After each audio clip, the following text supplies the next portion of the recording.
Hello everyone, कैसे हैं भाई आप सभी लोग। स्वागत है आज आपका फिर से आपके अपने चैनल कम्युनिकेशन विद प्रिया पर। तो आइए बच्चों, आज सीखेंगे हम फ्यूचर कॉन्टिन्यूस टेंस। कौन सा है भाई? Future continuous tense. तो आइए भाई देख लेते हैं सबसे पहले इसकी पहचान।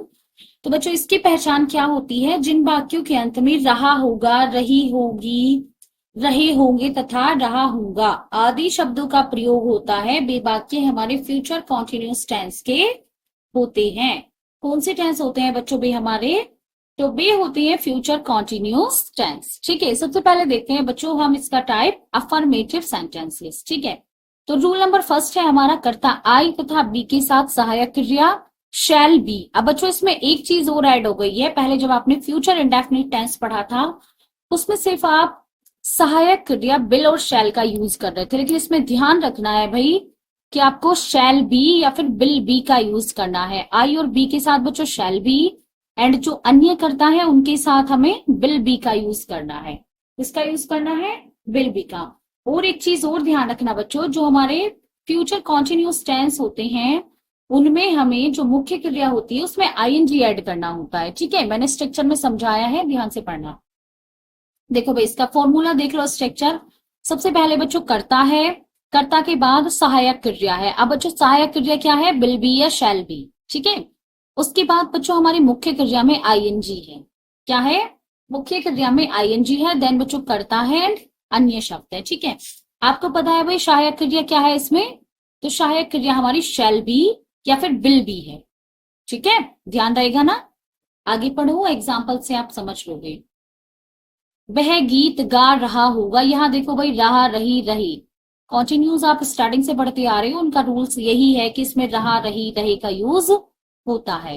ठीक है, तो यहाँ जो इसकी पहचान है वो भाई रहा होगा, रहे होंगे, रही होगी, ये सब चीजें होती हैं। देखो बच्चों, फर्स्ट टाइप जो है इसका, फर्स्ट एग्जाम्पल। तो वह गीत गा रहा होगा, तो बच्चों लड़का है, होगा तो है ना, इतना तो आपको पहचानना आता होगा। तो he will be singing the song, यहाँ पे आईएनजी लग गई है और ये आपका कर्ता है और ये आपकी सहायक क्रिया है विल बी। देन आपकी मुख्य क्रिया में आईएनजी है और फिर बच्चों आपका अदर वर्ड है। ठीक है, आगे देखो भाई, वे विद्यालय जा रहे होंगे। तो बच्चों they will be going to school. क्या हो जाएगा? They will be going to school. ठीक है, आगे आइए भाई, आपका अफर्मेटिव लास्ट हो गया है। आगे देखते हैं भाई हम, ये देखिए निगेटिव सेंटेंसेस। देखो भाई, यदि वाक्य के बीच में नहीं शब्द आए तो क्या करना है? यदि वाक्य के बीच में बच्चों नहीं शब्द आता है तो आपको इतना समझ आ गया होगा कि भाई वो निगेटिव सेंटेंसेस है। तो कर्ता के अनुसार सहायक क्रिया विल शैल। कर्ता तो क्या हो गया बच्चों इसमें? जो भी कर्ता होगा उसी के अनुसार हमें सहायक क्रिया लगानी होगी। अब सहायक क्रिया हमारी विल शैल है, उसके पश्चात तथा आप बी को भी एक सहायक क्रिया के रूप में मानते हैं यहाँ, है ना, विल बी और शैल बी आपने पीछे पढ़ा है। अब समझ लो एक चीज ध्यान से बच्चों, विल शैल के तो बाद में और बी से पहले हमें नॉट का यूज करना है, यानी कि विल बी नॉट। जो हम टेंस बनाएंगे वो बच्चों होगा हमारा विल बी या शैल बी नॉट। ठीक है, सॉरी मैंने गलत बोल दिया, फिर से समझ लो भाई। विल नॉट बी, विल या शैल, उसके बाद में बच्चों नॉट लगाना है और देन बी लगाना है आपको। ठीक है, स्ट्रक्चर से अच्छे से समझ जाओगे और एग्जाम्पल से देख लो एक बार। सबसे पहले भाई हमारा कर्ता है, उसके बाद बच्चों सहायक क्रिया हमारी विल या शैल है यहाँ। ठीक है, इसको ध्यान से समझ लेना। कर्ता के बाद बच्चों हमारी सहायक क्रिया विल या शैल है, फिर उसके बाद में नोट है भाई। ठीक है, यानी कि जो विल या शैल है उसके बाद में नोट और बी से पहले। ठीक है, यानी कि इन दोनों के बीच में नोट आएगा हमारा, तो विल नॉट बी हो जाएगा। और बच्चों आपको पता है कि मुख्य क्रिया में इसमें आईएनजी लग रही है, मुख्य क्रिया में आईएनजी, देन कर्म और अन्य शब्द। ठीक है भाई, आगे देखो, तुम अपनी पुस्तक नहीं पढ़ रहे होंगे, क्योंकि ये निगेटिव है इसलिए बच्चों यहाँ नहीं आया है। ठीक है, तुम अपनी पुस्तक नहीं पढ़ रहे होंगे। तो देखो भाई, यू विल नॉट बी, यहां समझ लो, you will not be, will और बी के बीच में नोट आया है बच्चों, तो क्या हो गया ये? You will not be reading your book. ठीक है, आगे देखो, वे मैच नहीं खेल रहे होंगे। तो बच्चों they will not be playing the match. Clear भाई इतना? आगे देखते हैं हम इंटरोगेटिव सेंटेंसेस। देखो भाई एक बार ध्यान से, यदि वाक्य की शुरुआत क्या शब्द से हो तो कर्ता के अनुसार बच्चों सबसे पहले जो होती है हमारी वो सहायक क्रिया का प्रयोग होता है ना। देन देखो भाई रूल नंबर सेकंड, यदि वाक्य के बीच में प्रश्न सूचक शब्द हो तो सबसे पहले उस प्रश्न सूचक शब्द की अंग्रेजी को लिखा जाता है। ठीक है, स्ट्रक्चर देखो भाई इसका फॉर्मूला, सबसे पहले बच्चों सहायक क्रिया हमारी है विल या शैल, यहां भी ध्यान से समझ लो। उसके बाद हमारा कर्ता है, ठीक है, ऐसा नहीं है सहायक क्रिया के बाद आप बी लगा दो, नहीं, सहायक क्रिया के बाद बच्चों कर्ता है, फिर उसके बाद बी है, फिर बच्चों हमारी मुख्य क्रिया है आईएनजी, देन कर्म और अन्य शब्द। ठीक है, अब देखो आप सेकंड का स्ट्रक्चर, प्रश्न सूचक शब्द है, फिर बच्चों आपका सहायक क्रिया है, देन कर्ता है और कर्ता के बाद बी है, फिर भाई मुख्य क्रिया में आईएनजी है, देन कर्म और अन्य शब्द।